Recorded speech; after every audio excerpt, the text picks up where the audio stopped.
Pada kesempatan kali ini kami akan membahas detail kecil pada anime Chainsaw Man episode 1. Sebelum masuk ke pembahasan, bantu kami dengan klik subscribe dan like-nya ya. Oke, jadi mari kita mulai saja pembahasannya. Tenang ya, nggak akan ada spoiler. Kalaupun ada, mungkin tipis-tipis.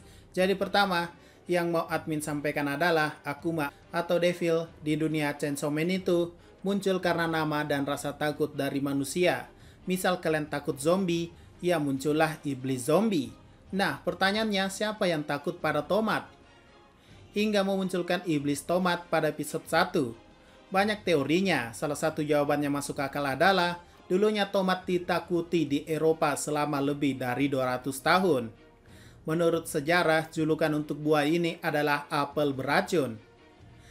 Karena dianggap bahwa bangsawan jatuh sakit dan meninggal setelah memakannya, tetapi kenyataannya adalah bahwa orang Eropa yang kaya menggunakan piring timah yang tinggi kandungan timbal, karena tomat memiliki kesamaan yang sangat tinggi.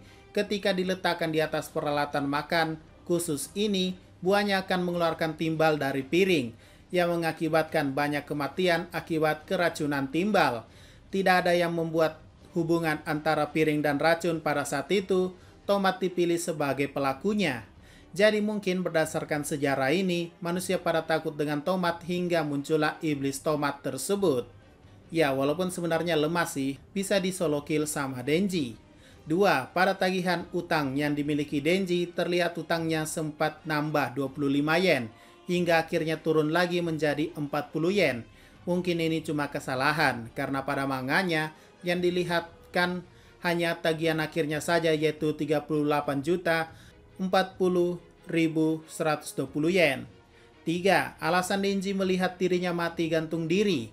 Nah, pada momen tersebut ada dua hal yang harus kamu tahu, bahwa ada sedikit perbedaan dari anime dan manganya. Pada animenya, si bos Yakuza berkata bahwa ayah Denji gantung diri sebelum melunasi utangnya. Mungkin itulah kenapa Denji sempat putus asa dan daripada mati, mending ia menjalani kontrak dengan iblis, karena ia juga takut mati. Dan pada manganya, si bos Yakuza mengancam Denji akan menggantungnya jika tak bisa membayar utangnya. Mungkin itulah kenapa Denji membayangkan dirinya mati digantung. Dan daripada mati begitu, ia lebih memilih hidup untuk membayar utang ayahnya. 4. Tahukah kamu bahwa faktanya episode 1 adalah adaptasi dari satu chapter doang, yaitu chapter pertama dalam manga Chainsaw Man ini. 5. Pada tong sampah tempat Denji dibuang, terlihat ada kode D40 yang mungkin artinya adalah Denji Divisi 4, sebuah tim baru Denji yang nantinya akan ada di episode mendatang. Ya, ini cuma teori doang sih. 6. Kenapa Denji masih hidup walaupun tubuhnya sudah dimutilasi? Bahkan kepalanya dah buntung begitu. Nah, cerita Chainsaw Man ini sudah dijabarkan secara padat di episode 1, di mana dijelaskan bahwa iblis akan sembuh jika meminum darah manusia. Tapi itu akan menjadi kontrak antara manusia dan iblis juga. Itulah kenapa Denji masih hidup, karena Pochita meminum darah Denji dengan secara tidak sengaja dan melakukan kontrak baru bahwa ia akan menyerahkan jantungnya demi menghidupkan kembali Denji. Sebagai gantinya, Pochita ingin melihat banyak mimpi dari Denji yang terwujudkan.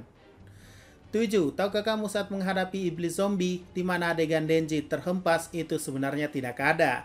Alias pada manganya si Denji melawan iblis Kroco dulu, kemudian langsung menuju ke iblis zombie dan menebas kepalanya. Artinya pada animenya ditunjukkan kita tambahan scene yang sangat epik melawan para zombie. 8. Oh ya, iblis tomat sebenarnya memiliki seiyu atau pengisi suara, yaitu Hinata Tadokoro. Yap, suara beliau cuma sekali pakai doang ya. 9. Pada animenya ditranslate menjadi peluk aku, padahal di manganya terjemahannya adalah tahan aku, karena memang Denji sudah mau jatuh pingsan akibat kelelahan. 10. Sebenarnya pada scene awal melihat pintu itu tidak ada pada manga chapter pertamanya, namun dimasukkan dalam animenya. Soal ini akan kami bahas terpisah ya. Oke, mungkin itu saja pembahasan pada video kali ini. Jika ada pertanyaan dan masukan, silakan komentar saja di bawah. Sekian dari pembahasan kali ini, jangan lupa like, share, dan komentarnya ya.